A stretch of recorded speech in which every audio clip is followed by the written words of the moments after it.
ଏହି କାହାଣୀରେ କେହି ଜଣେ ଉଲ୍ଲେଖ୍ୟ କଥା କହିଛନ୍ତି। ପ୍ରତ୍ୟେକ ବ୍ୟକ୍ତିଙ୍କ ଜୀବନରେ ଏପରି ଏକ ମୁହୂର୍ତ୍ତ ଆସେ ଯେତେବେଳେ ସେମାନେ ଅନୁଭବ କରନ୍ତି ଯେ ସମୟ କେତେ ମୂଲ୍ୟବାନ।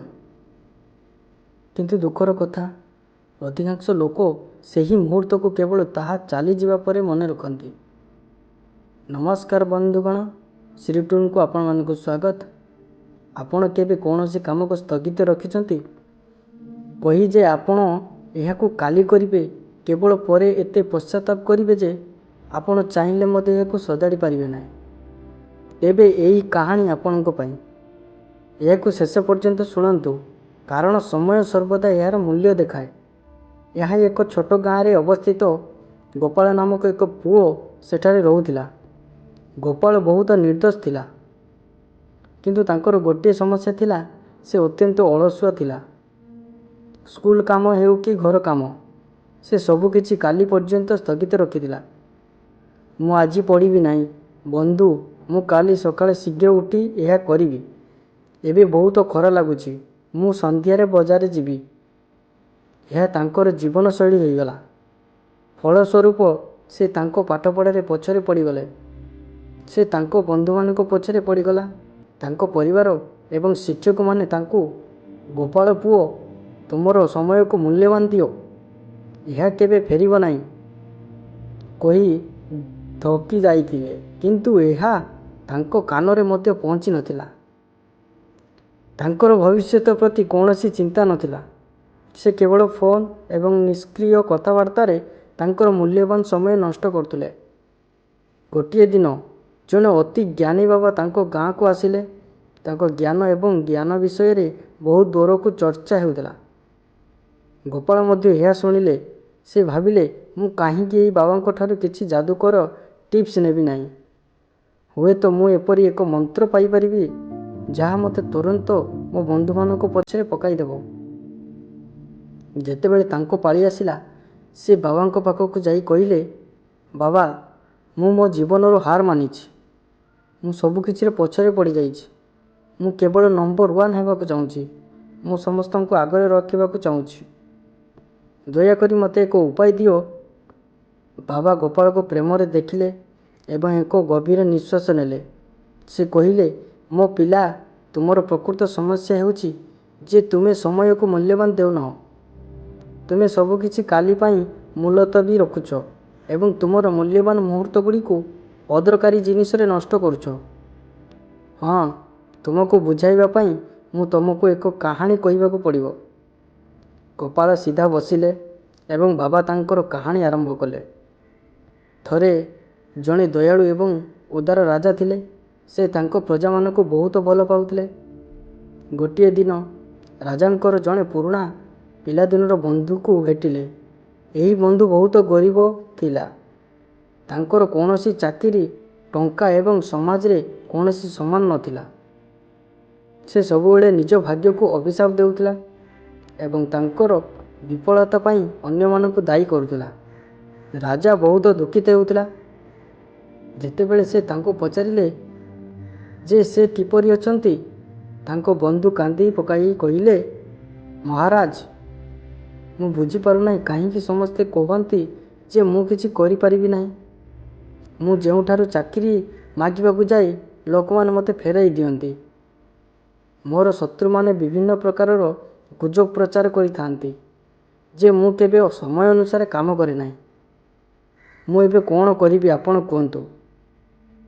ରାଜା ହସି କହିଲେ, ଠିକ୍ ଅଛି ବନ୍ଧୁ, ଆସନ୍ତୁ ଏକ ଚୁକ୍ତି କରିବା। ସୂର୍ଯ୍ୟାସ୍ତ ପୂର୍ବରୁ ମୋ ଭଣ୍ଡାରରୁ ଯେତେ ସୁନା ଏବଂ ଅଳଙ୍କାର ନେଇପାରିବ। ବନ୍ଧୁଟି ଖୁସିରେ ପାଗଳ ହୋଇଗଲା।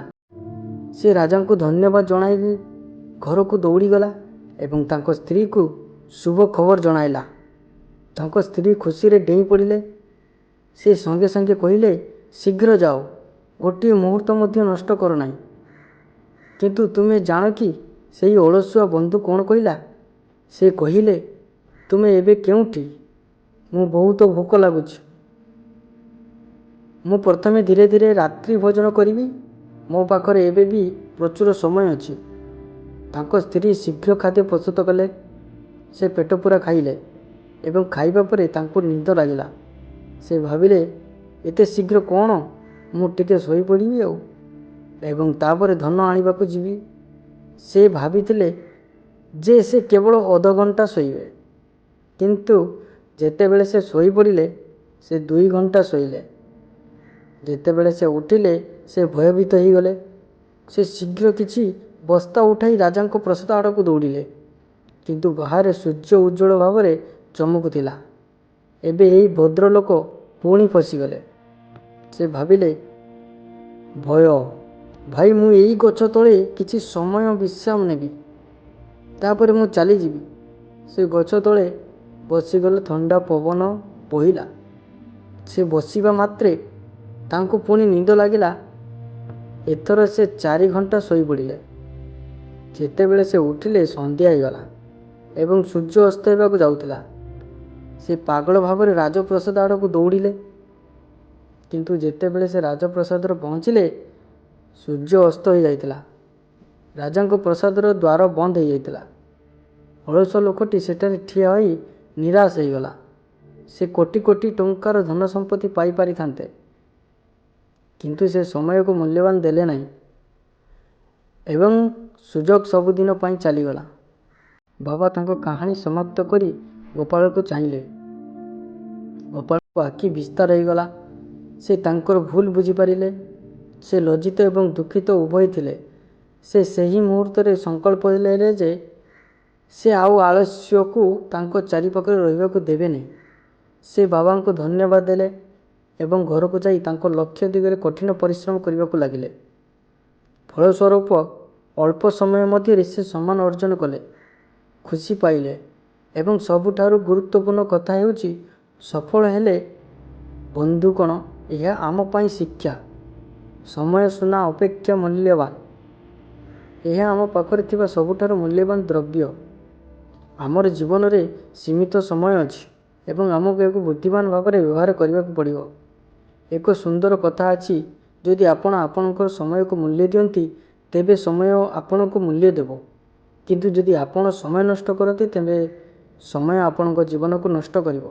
ଯଦି ଆପଣ ସ୍ୱପ୍ନ ଦେଖନ୍ତି ଏବଂ ଆଗକୁ ବଢ଼ିବାକୁ ଚାହାନ୍ତି ତେବେ ଆଜି ହିଁ ଆଳସ୍ୟ ଏବଂ ବିଳମ୍ବ କରିବାର ଅଭ୍ୟାସ ତ୍ୟାଗ କରନ୍ତୁ, ନଚେତ୍ ସେହି ଅଳସୁଆ ବନ୍ଧୁ ପରି ଆପଣ ମଧ୍ୟ ଧନର ଦ୍ୱାରରେ ପଶ୍ଚାତାପ କରିବେ। ତେଣୁ ଆଜିଠାରୁ ତୁମର ସମୟକୁ ବୁଦ୍ଧିମାନ ଭାବରେ ବ୍ୟବହାର କର, ଛୋଟ ଛୋଟ ମୁହୂର୍ତ୍ତଗୁଡ଼ିକୁ ଉପଭୋଗ କର ଏବଂ ତୁମର ସ୍ୱପ୍ନ ପୂରଣ କରିବା ପାଇଁ କାମ କର। ତୁମେ ସବୁକିଛି ହାସଲ କରିପାରିବ। ଏହି କାହାଣୀଟି ତୁମକୁ କିପରି ଲାଗିଲା ତାହା ମନ୍ତବ୍ୟ ଦେଇ ଜଣାଅ। ଯଦି ଏହି କାହାଣୀରେ ତୁମର କୌଣସି ବନ୍ଧୁକୁ ହଲାଇପାରେ ତେବେ ସେମାନଙ୍କ ସହିତ ସେୟାର କର। କାହାଣୀ ଶ୍ରୀଟୁନକୁ ଭିଡ଼ିଓରେ ଦେଖିବା ପାଇଁ ଏପର୍ଯ୍ୟନ୍ତ ସବସ୍କ୍ରାଇବ୍ କରନ୍ତୁ ଆଉ ଗୋଟେ ନୂଆ ଭିଡ଼ିଓ ପାଇବା ପାଇଁ।